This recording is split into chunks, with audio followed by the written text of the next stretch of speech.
Okay, so video 2. We've had quite a few phone calls with regards to lost crowns, lost bridges, and basically, is there a solution?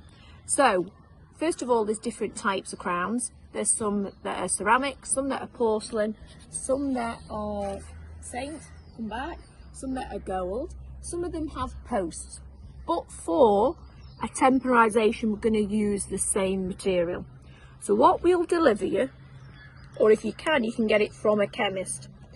There's something called a temporary cement, and I will deliver it to you like this.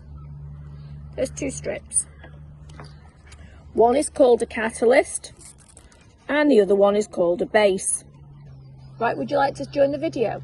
What are we doing? Yeah, we're doing a video. So this is how you stick a crown or a bridge back in if it comes out.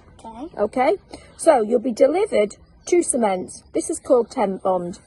So the first thing I want you to do is I want you to get the crown or bridge. I want you to clean it with water.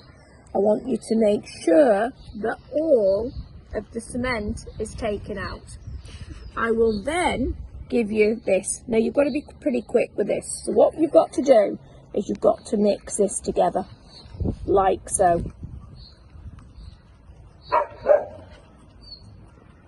That's Poppy the Schnauzer. So what you then do is you load it very neatly into here, like so. So this bridge was supposed to go upper left. We'll pop some onto the other tooth. Okay, you make it all neat, clean it all up. That's about correct.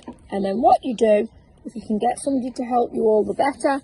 So if you can imagine, if I had 4 teeth on this side, they've come out, I clean inside my mouth, I pop that in and I bite together. And again, nothing to eat or drink for 30 minutes. No Diet Coke, no beer, no dinner and no lunch. And that's how you re-cement a crown or a bridge.